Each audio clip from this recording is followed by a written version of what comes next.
नमस्ते सबैजनालाई। आज म यो क्वेसन सल्भ गर्न गइरहेको छु स्पोर्ट स्पिडको ट्रान्सपोर्टेसन इन्जिनियरिङ 2 को एसएम को। यो क्वेसन चाहिँ धेरै इम्पोर्टेन्ट क्वेसन हो। 95% 99% चान्स हुन्छ एक्जाममा आउने 8 मार्क्समा। त्यही भएर यो अलिकति राम्ररी ध्यान दिएर बुझिदिनु होला।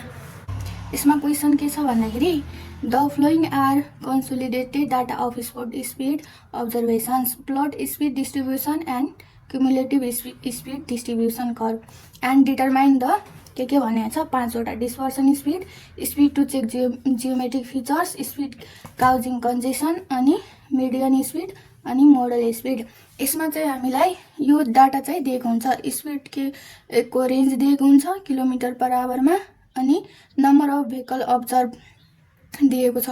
अब हामीलाई यसलाई सल्भ गर्नु पर्यो भन्दाखेरि सोल्युसनमा के गर्नुपर्छ यसकै अब टेबल बनाएर गर्नुपर्छ।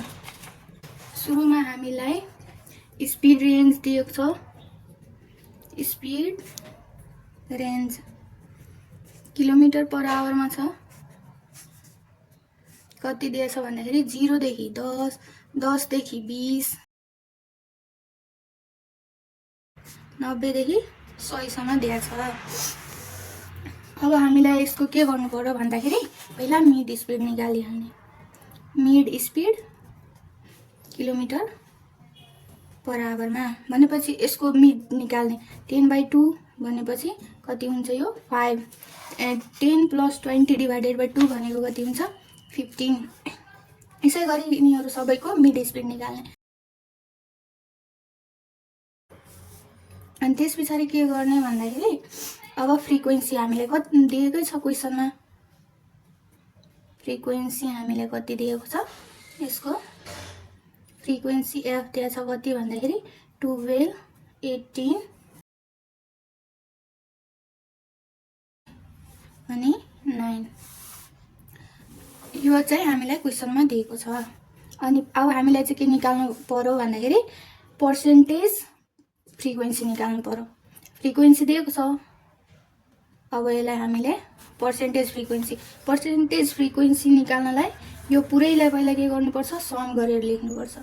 अब योलाई एड गर्दाखेरि कति हुन्छ भन्दाखेरि 12 + 18 + 68 + 89 + 204 + 255 + 119 + 43 + 33 + 9 गर्दाखेरि कति आयो हाम्रो यो टोटलको सम भनेको 850 आयो। अनि त्यसपछि पर्सेन्टेज फ्रिक्वेन्सी निकाल्दाखेरि हामीलाई कुनै पनि नम्बरको पर्सेन्टेज निकाल्दाखेरि यो कति छ 12 छ हैन 12 अनि टोटल कति आयो हाम्रो 850 × 100% गर्दाखेरि कति आउँछ यो 12 / 850 ×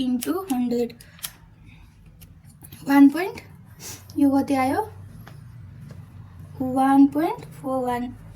अब त्यसै गरी 18 / 850 × 100% गर्दाखेरि यसको कति आउँछ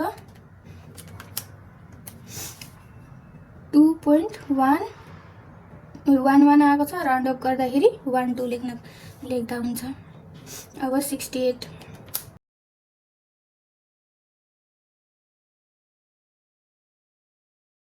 अनि 1.06 आउँछ। अब हामीले यो निकालिसकेपछि हामीले यसको के निकाल्नु पर्छ अर्को भन्दाखेरि क्युमुलेटिभ फ्रिक्वेन्सी निकाल्नु पर्छ। अब पर्सेन्टेज अफ क्युमुलेटिभ फ्रिक्वेन्सी अब क्युमुलेटिभमा के गर्नुपर्छ भन्दाखेरि अब जोड्दै जानुपर्छ। यता सुरुमा कति आएको छ हाम्रो 1.41 + 2.12 गर्दाखेरि कति हुन्छ 1.41 +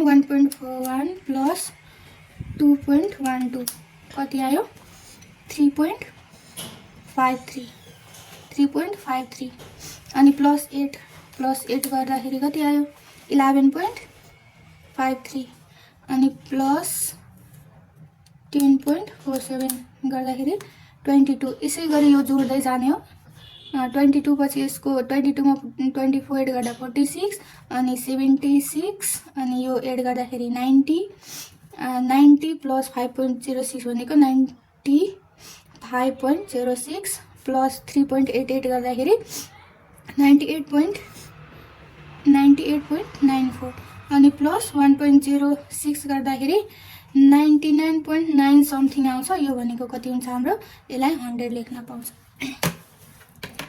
यति चाहिँ हाम्रो यो क्याल्कुलेसन भयो। अब यो क्याल्कुलेसन हाम्रो मेन पार्ट हुन्छ। अब हामीले के गर्नुपर्छ, यसपछि हामीले ग्राफ ड्र गर्नुपर्छ। अब त्यो ग्राफबाट चाहिँ हामीले यो सोधेको एन्सर, क्वेसनको एन्सरहरू गर्न सकिन्छ। यो डिस्पर्सन स्पिडहरू हामीले अब यसलाई प्लट गरेर निकाल्न पाउँछौँ। अब प्लट गर्दाखेरि ग्राफ लिने, अब मैले यो अघि गरेर राखिसकेको थिएँ, त्यही भएर यता के गर्ने, एक्स एक्सिसतिर मिड स्पिड राख्ने। मिड स्पिड हामीले निकालिसकेका छौँ यहाँ मिड स्पिड पछि, अनि यतापट्टि चाहिँ वाइ एक्सिसतिर हामीले कुमुलेटिभ भेहिकल राख्ने, कुमुलेटिभ पर्सेन्टेज राख्ने, जुन हामी यहाँ निकालिसकेका छौँ टेबलमा। अब हेर, अब के छ भन्दाखेरि मिड स्पिड छ 5 मा चाहिँ हामीले 10 को इन्टरभलमा राखेका छौँ। अनि 10 कति, यहाँ 5 मा चाहिँ कति छ भन्दाखेरि कुमुलेटिभ 1.41 गऱ्यौँ। अनि त्यस पछाडि 15 मा कति छ हाम्रो कुमुलेटिभ 3.53, 15 भनेको यहाँ 3.53। अनि त्यसै गरी 25 मा हाम्रो कति छ 11.53। यस्तै गरी चाहिँ हामी डाटा यो सबै प्लट गरेर यस्तो ग्राफ आउँछ। अब यसबाट हामीले के गर्नुपर्छ भन्दाखेरि एकचोटि हामीले 15बाट यो 15 जहाँ छ त्यहाँदेखि सिधा लाइन तानेर यो कर्भ जुन हाम्रो बनेको छ त्यहाँ टच हुने बित्तिकै तल झार्दिने सिधा स्केल लिएर। अब यो कतिमा आएको छ भन्दाखेरि मेरो चाहिँ 28 मा आएको छ, 28। त्यही भएर यो कति आयो, यसलाई चाहिँ के भन्छ, यो 15 मा हामी गरेका छौँ, त्यही भएर यसलाई 15th पर्सेन्टाइल भन्छ। अनि त्यो 15 पर्सेन्टाइलमा हाम्रो स्पिड कति आएको छ भन्दाखेरि 28 किलोमिटर पर आवर। अब त्यसै गरी हामीले 50बाट पनि गर्नुपर्ने हुन्छ। अब 50बाट फेरि यो कर्भमा टच गर्ने, जहाँ टच हुन्छ त्यहाँबाट सिधा लाइन तानिदिने, अनि यसलाई के भन्छ 50th पर्सेन्टाइल। अनि 50th पर्सेन्टाइलको हाम्रो स्पिड कति आछ भन्दाखेरि यहाँ 47 किलोमिटर पर आवर। यताको डाटा चाहिँ रिड गर्ने स्पिडमा। अब त्यसै गरी हामीले 85 को गर्ने, 85 यहाँ छ, 85बाट सिधा लाइन तान्ने, जहाँ टच हुन्छ यो कर्भमा त्यहाँबाट सिधा तल पनि लाइन तान्ने, अनि यहाँको डाटा रिड गर्ने। 85 पर्सेन्टाइलमा हाम्रो कति आछ 61 किलोमिटर पर आवर। अनि त्यसै गरी 98 को पनि गर्ने। अब 98बाट सिधा लाइन तान्ने, अनि जहाँ कर्भमा टच हुन्छ त्यहाँबाट सिधा तल लाइन तान्ने, अनि यताको डाटा रिड गर्ने। यहाँ 86 मा आएको छ मेरो, त्यही भएर 86 किलोमिटर पर आवर हुन्छ। यो कतिमा 98 पर्सेन्टाइलमा थियो। अब हामी यो ड्र गऱ्यौँ। अब अर्को पनि एउटा मोडल स्पिड निकाल्नको लागि फेरि एउटा ड्र गर्नुपर्छ। फेरि mid speed versus percentage frequency गर्नुपर्छ। अघि हामीले कुमुलेटिभ पर्सेन्टेज फ्रिक्वेन्सी थियो भने अब पर्सेन्टेज फ्रिक्वेन्सीको गर्नुपर्छ। अब हाम्रो पर्सेन्टेज फ्रिक्वेन्सी कति छ भन्दाखेरि हाइएस्ट भ्यालु 30 छ, हामी 30 सम्म जान पाउँछौँ। त्यही भएर मैले यहाँ 5 को इन्टरभलमा लिएछ, 5, 10, 15, 30, अनि एक स्टेपमा 35 सम्म लिए। अनि मिड स्पिड त त्यही यहाँ कति 95 सम्म छ, 100 सम्म गए। अब फेरि अब यसलाई ड्र गर्नु पर्यो। मिड स्पिड 15 को लागि कति छ, पर्सेन्टेज फ्रिक्वेन्सी 1.41 छ, 1.41। अनि 15 को लागि कति छ 2.12। अनि यसरी नै योलाई पनि डाटाहरू प्लट गर्दै जाने, अनि जे आउँछ त्यसरी यसरी ग्राफ बन्नु मेरो। प्लट गरिसकेपछि सबै पोइन्टलाई जोडेर, अनि सबभन्दा हाइएस्ट कुन छ यहाँ पिकमा यो छ, कतिको छ यो भन्दाखेरि 30 को छैन। अब जुन हाइएस्ट हुन्छ त्यहाँबाट सिधा लाइन तान्ने तलसम्म, यहाँ एक्स एक्सिसमा टच हुने गरी। यसको भ्यालु कति आछ 50 अनि 55 भनेपछि यसको मोडल स्पिड हाम्रो कति आयो 55 किलोमिटर पर आवर। अब यति गरिसकेपछि अब हामीले यहाँ क्याल्कुलेसनतिर लाग्ने। अब यहाँ के भन्दाखेरि हाम्रो क्वेसनले भने अनुसार अब हामीले फ्रम कर्भ या त ग्राफ भन्ने। हाम्रो 85th पर्सेन्टाइल स्पिड, हाम्रो 85th पर्सेन्टाइल स्पिड कति आएको थियो ग्राफबाट 61 किलोमिटर पर आवर। अनि अर्को चाहिँ 15th पर्सेन्टाइल स्पिड कति आएको थियो ग्राफबाट भन्दाखेरि 28 किलोमिटर पर आवर। अब हामीले सुरुमा के क्वेसनले के भनेको छ हाम्रो सुरुमा डिस्पर्सन स्पिड यो सुरुमा हामीलाई के भनेको छ डिस्पर्सन स्पिड निकाल्ने डिस्पर्सन स्पिडको फर्मुला के हुन्छ भन्दाखेरि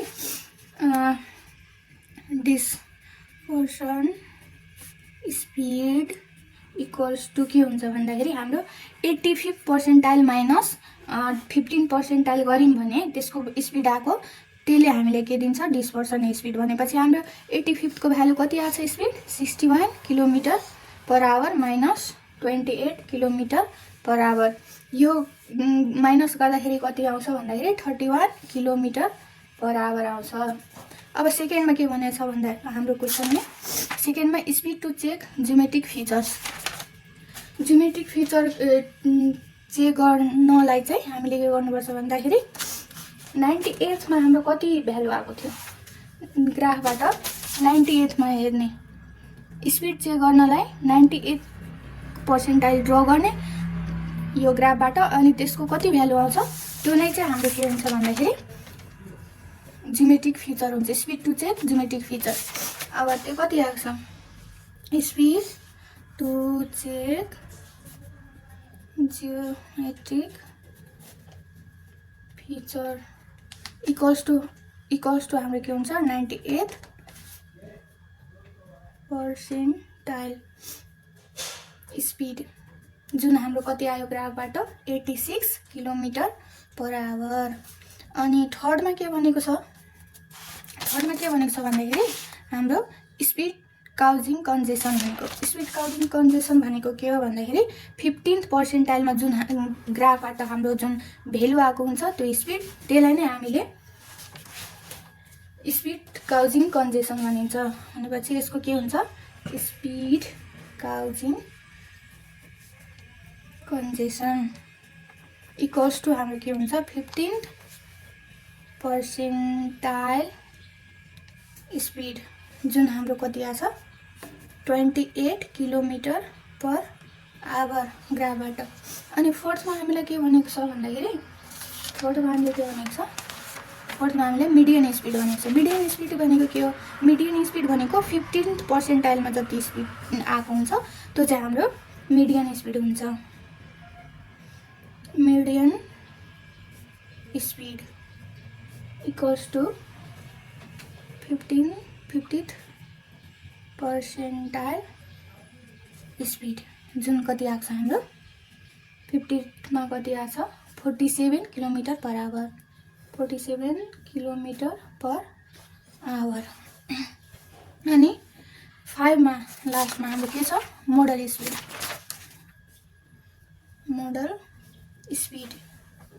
मोडल स्पिड भनेको के हो मोडल स्पिड हामीले यहाँ ड्र गरेका थियौँ नि ग्राफबाट मोडल स्पिड हामीले यहाँ ग्राफबाट ड्र गरेका थियौँ। यो 30 सबभन्दा हाइस्ट यहाँ पिक पोइन्ट 30 छ 30 बाट सिधा तान्ने यो कतिमा आयो हाम्रो 55 मा भनेपछि यसको हाम्रो मोडल स्पिड कति भयो 55 किलोमिटर पर आवर। हामीलाई क्वेसनले सोधेको यो 5वटै एन्सर हामीले पायौँ। अनि पहिला यो टेबल ड्र गर्ने टेबल क्याल्कुलेसन गरेर अनि ग्राफ ड्र गर्ने अनि ग्राफबाट यो सबै एन्सर आउँछ। धन्यवाद।